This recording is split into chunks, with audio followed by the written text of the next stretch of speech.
Teman-teman sekalian, jumpa lagi dengan tim pemburu sejarah.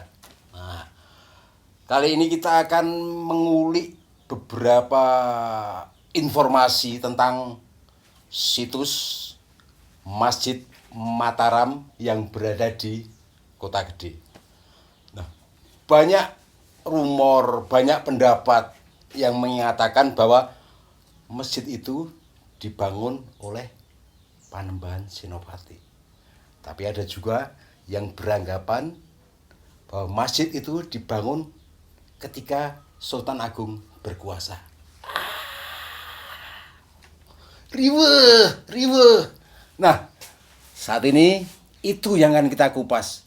Sebenarnya, bukan sebenarnya, tapi yang mendekati, yang agak benar itu yang mana. Nah, nanti akan kita kupas itu dengan narasumber saya yang sudah hadir bersama saya nanti. Nah, tapi sebelumnya kita dengarkan dulu, kita saksikan dulu sholawatan Jawa yang sangat fantastis berikut ini. Biar widodari tumurun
rasanya kan udah denger sholawat itu wis tentrem banget. Nah, kita akan masuk ke tema dan sudah ada bersama saya Ya. tamu istimewa. Pemburu sejarah ini selalu menghadirkan tamu-tamu yang istimewa. Nah, kali ini Mas Sriwintolo Ahmad. Ya. Siang Mas. Siang. Nah, dia. Mas Sriwintolo Ahmad ini adalah penulis. Wes bukunya wes abrek tentang sejarah, tentang mitos, tentang apa fiksi, cerpen, naskah teater, drama, novel dan wah. Segini nek dikumpuk ya. Nah, beliau juga mempunyai pendapat yang agak apa ya? Agak lain dari sejarah yang pernah saya baca tentang Masjid Kota Gede. Mas Sriwintolo Ahmad, Yap. saya itu gerah Hmm. dengan pendapat jenengan yang bertentangan dengan apa yang pernah saya baca. Hmm. Karena saya pernah membaca itu bahwa Masjid Kota Gede itu didirikan tahun 1587 Ya. oleh Panembahan Senopati dengan konsep catur gatra, yaitu penyatuan antara keraton, masjid, alun-alun, pasar. Nah, sementara beberapa kita diskusi kemarin itu, jenengan mengatakan bahwa itu justru dibangun pada saat Sultan Agung. Tanggung jawab sampean gimana ini, Mas? Oke. Ya, jadi begini. Nah, Saya pernah bongkar-bongkar tentang Bapak Tanah Jawa, mhm. Bapak Diponegoro. Tidak mengisahkan tentang pembangunan masjid gede yang ada di Kota Gede itu, Masjid Gede Mataram yang ada di Kota Gede itu dibangun oleh Panembahan Senopati. Nah, saya tetap berdisiplin pada ilmu sejarah bahwa untuk disebutkan itu sebagai sejarah itu harus ada prasasti, bukti-bukti yang kuat dan beberapa saksi yang lain yang itu bisa dipertanggungjawabkan. Jadi Mas Sriwintolo Ahmad secara tidak langsung mengatakan bahwa pendapat masyarakat sementara ini bahwa masjid itu dibangun oleh Sultan Panembahan Senopati yang mendapat bantuan dari ayahanda Ki Ageng Pemanahan ketika ada perpindahan besar-besaran dari daerah Prambanan ke Jogja dan di situ menurut yang saya baca di situ Ki Ageng Pemanahan mendapatkan bantuan dari orang-orang Hindu atau komunitas Hindu sehingga nah ini kalau jenengan tadi mengatakan kudono tinggalane kudono prasasti prasasti yang saya tangkap adalah berdirinya gapura yang pura itu kan. Nah, pura kemudian di dalamnya masjid. Ini apa tidak kemudian dianggap oleh Mas Sriwintolo sebagai prasasti? Kalau itu bukan bukan pura dari suatu masjid. Nah, sekarang pendapat masyarakat umum itu bahwa masjid yang dibangun pada masa itu seperti masjid yang ada di sekarang. Padahal itu bukan bangunan pada waktu itu masih berwujud tajuk. Tajuk belum bisa dikatakan sebagai masjid. Baru langgar. Oh, jadi ada tahapannya itu. Jadi Iya. langgar tajuk, langgar kemudian kemudian ke baru masjid. masjid. Nah, berarti ke pendapat Mas Sriwintolo bahwa saya masih tapi mungkin enggak bahwa Panembahan Senopati itu yang membangun tajuknya. Saya pikir tidak seperti Oke. itu. Bisa jadi pada waktu itu karena saya punya alasan yang sangat kuat. Panembahan Senopati ketika menjadi raja, bahkan sebelum menjadi raja, dia itu ingin memberontak pada ayah angkatnya yaitu Sultan Hatibujoyo. Ya toh? Iya. Dan dia memang ingin berkuasa, ingin menjadi raja. Dan sesudah Sultan Hatibujoyo meninggal, maka dia menubatkan diri sebagai raja. Nah, orientasi dia bukan ke persoalan hubungan transendental antara Kawula sama Gusti, tapi orientasi dia adalah bagaimana dia bisa menguasai, melakukan ekspansi kekuasaan di wilayah timur, yaitu daerah Bangwetan istilahnya. Iya. Dan itu pun gagal Karena pada waktu itu Surabaya tidak bisa ditundukkan. Nah, ketika seorang raja berorientasi kekuasaan, apakah dia berpikir untuk membangun suatu tajuk atau suatu masjid besar? Tapi pada saat itu kalau saya salah tolong dikoreksi. Bahwa Panembahan Senopati sudah bergelar Sayyidin Panatagomo, benar nggak? Itu betul, tapi itu menurut saya pernah diskusi sama Siman Budi Santoso bahwa gelar-gelar itu diciptakan semasa pemerintahan Kasunanan Kartosuro sampai Surakarta. Jadi itu semacam klaim. Dia memberikan gelar pada leluhurnya. Bukan Panembahan Senopati ketika menjadi raja dia ada gelar di situ, tidak ada. Jadi tidak pada gelar itu, Iya. tidak pada ketika Panembahan Senopati berkuasa ya, Iya. tapi diberikan Iya. oleh generasi berikutnya. Iya. Untuk meluhurkan leluhurnya. Begitu. Dan kalau toh itu disebut sebagai raja yang orientasinya pada keagamaan ya, dia pasti punya gelar Sunan atau Sultan. Itu sejak Kesultanan Demak sampai Kesultanan Pajang. Dia semuanya memakai gelar Sultan. Tapi bagaimana dengan kalau Beduk jelas ya, Beduk itu Jelas, semasa betul. Itu Sultan banyak. Agung ya. Iya, betul. Dari Kulon Progo, Iya. daerah mana itu Kiai Dikit. siapa itu Iya, gitu ya. iya. Dan saya agak bingung juga kenapa kemudian kalau jenengan punya keyakinan bahwa Panembahan Senopati bukan yang mendirikan masjid. Pada saat Panembahan Senopati Jumeneng berkuasa, dia Islam, Mas. Dia kalau menurut saya dia seorang kejawen. Kejawen. Karena begini, ketika dia terjadi perseteruan antara Mataram dengan Pajang dan ini Danang Sutawijoyo, masih Danang Sutawijoyo karena belum menjadi raja kan, itu berperang di daerah Prambanan. Nah, Danang Sutawijoyo ini dia bersekutu dengan penguasa Laut Kidul dan penguasa Gunung Merapi. Wish. Itu mitosnya. Iya. Mitosnya toh. Tetapi konsep filosofinya bahwa dia bersekutu dengan rakyat. Jadi konsep Manunggaling Kawul Gusti karena Gunung Merapi itu simbol dari Bopo Angkoso, Samudra Selatan simbol dari Pertiwi. Iya. Dengan kesimpulannya ketika dia bisa bersatu dengan rakyatnya, dia bisa menaklukkan siapa saja. Hasung salam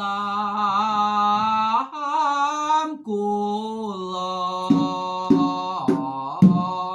Gusti Hasung salam kula Gusti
Tapi saya masih belum sreg Mas dengan Iya. apa kalau dikembalikan ke tadi ya apa pendapat Mas Riwintolo tentang bahwa harus ada sejarah itu harus ada sesuatu yang jelas. Iya. Peninggalan bentuk prasasti atau apa-apa. Nah, menurut jenengan prasasti yang dimunculkan oleh Sultan Agung yang memperkuat argumen jenengan bahwa itu diciptakan ketika Sultan Agung berkuasa. Apa Mas?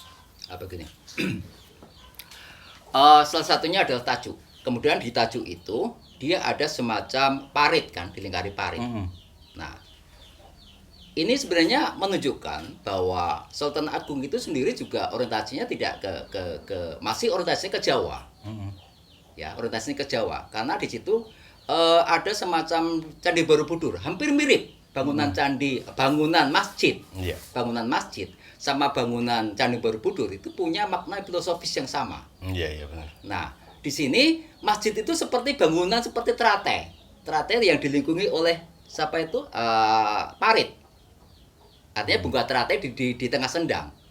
Nah, itu juga konsep papat kiblat lima pancar. Ya kan? Ada pancarnya sebagai masjid, kemudian papat kiblatnya itu adalah parit ini sendiri. Itu konsepnya sama dengan Candi Borobudur cara bangunannya gitu. Tapi ada nggak secara spesifik yang kemudian memperjelas bahwa itu dibangun ketika Sultan Agung berkuasa? Ada, Mas. Dan itu di samping pustaka, di samping saya mendapatkan dari berbagai macam pustaka yang seperti Bapak Tanah Jawa, seperti Bapak Diponegoro yang menguatkan kan, di samping prasasti adalah pustaka. Ketika pustaka itu ada, maka itu kuat. Itu bukti yang tidak bisa terbantahkan adalah pustaka. Seperti kalau di masa dulu adalah lontar. Ya. Tapi ada apa pendapat yang mengatakan bahwa sejarah itu tergantung siapa yang berkuasa kan. Oh betul, Iya. betul. Jangan-jangan tuh yang membuat adalah ketika itu yang berkuasa yang namanya apa pustaka tadi. Iya. Jangan-jangan itu dibuat untuk mengaburkan sejarah sebelumnya dan itu dimunculkan. Pendapat sampai gimana itu?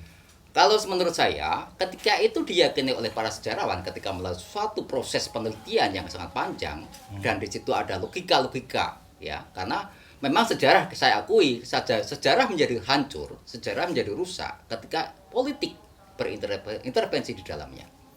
Tapi ketika itu diyakini oleh para sejarawan-sejarawan yang sudah memiliki nama besar atau sudah diakui validitasnya dalam proses penelitiannya, itu saya yakini itu benar. Oke, kalau menyinggung soal politik pada saat itu ketika kemudian Sultan Agung punya keinginan untuk mewujudkan masjid itu dari sisi mana itu Mas? Apa kepentingan apa itu?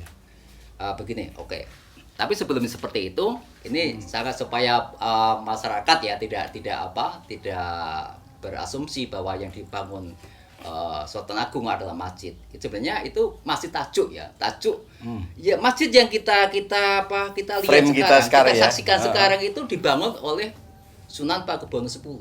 Berikutnya lagi jauh iya, ya. udah jauh. Jadi Pakujaja menjadi mewah seperti itu. Jadi Sultan Agung sendiri masih berupa tajuk. Iya. Jadi tajuk itu bukan Panembahan Senopati yang buat. Dan bukan Sultan Agung juga, Oke, itu masih bukan. tajuk. Sementara yang membangun dan menjadikan tajuk menjadi masjid adalah Sunan Pakubuwono X dari Kasunanan Surakarta. Nah, jadi jelas. Iya. Gitu loh. Nah, teman-teman, kayaknya agak jelas ya karena asumsi atau pendapat yang diberikan oleh Mas Riwintolo itu mendekati logika berpikir kita sebagai generasi muda yang ingin mengulik tentang sejarah. Iya. Bahwa kemudian tentang adanya politik-politik yang berkembang pada saat itu sehingga memunculkan pendapat-pendapat lain itu soal nanti akan kita bahas berikutnya. Iya. Tapi Mas, keyakinan jenengan bahwa masjid bukan tajuk ya. Masjid itu ketika siapa jenengan Panembahan Sunan Pakubuwono. Sunan Pakubuwono prasestinya apa Mas?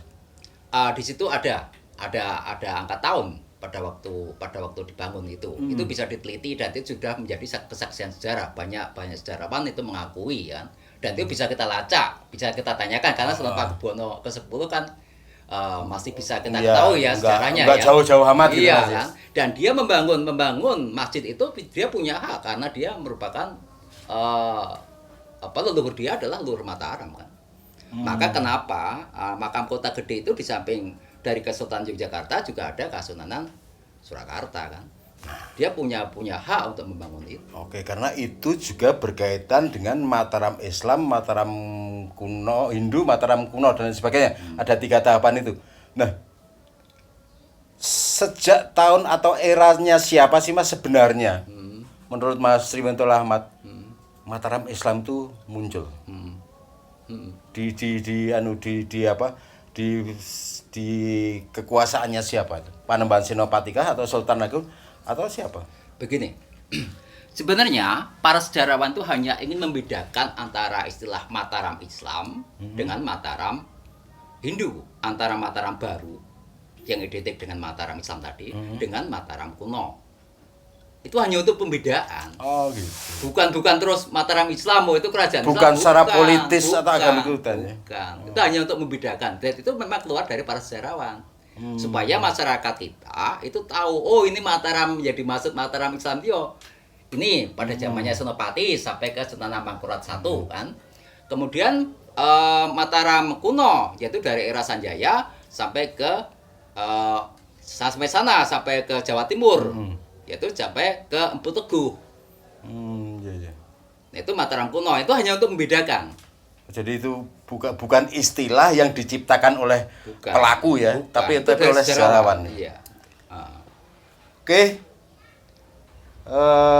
teman-teman milenial yang ingin mengulik tentang sejarah-sejarah, saya pikir terang benderang ya, artinya bahwa suatu masjid itu walaupun masih kontroversial juga ya tentang pendapatan Mas Riwentolo Ahmad. Tapi Mas Riwentolo mempunyai semacam argumen yang menurut saya bukan menurut lain-lainnya agak masuk akal. Kemudian dibangunnya tajuk, kemudian itu harus ada melalui langgar, kemudian baru masjid.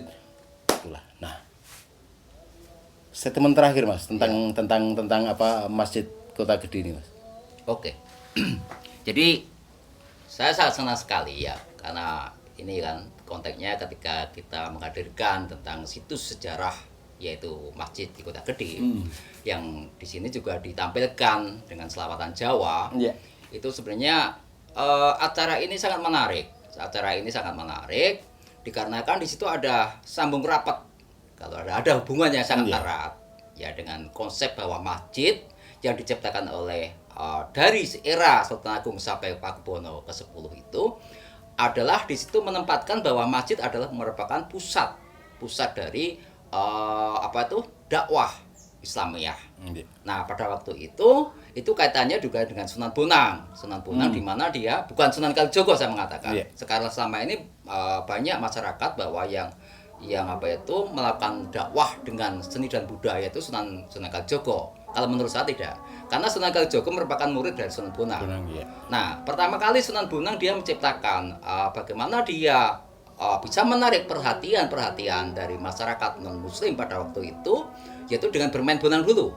Nah, ketika orang-orang datang di situ, dia baru berkhutbah.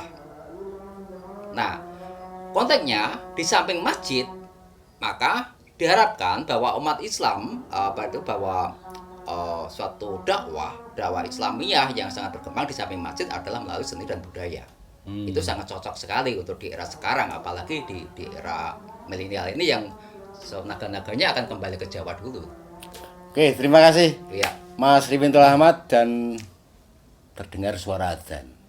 Kita saat ini sedang bahas masjid.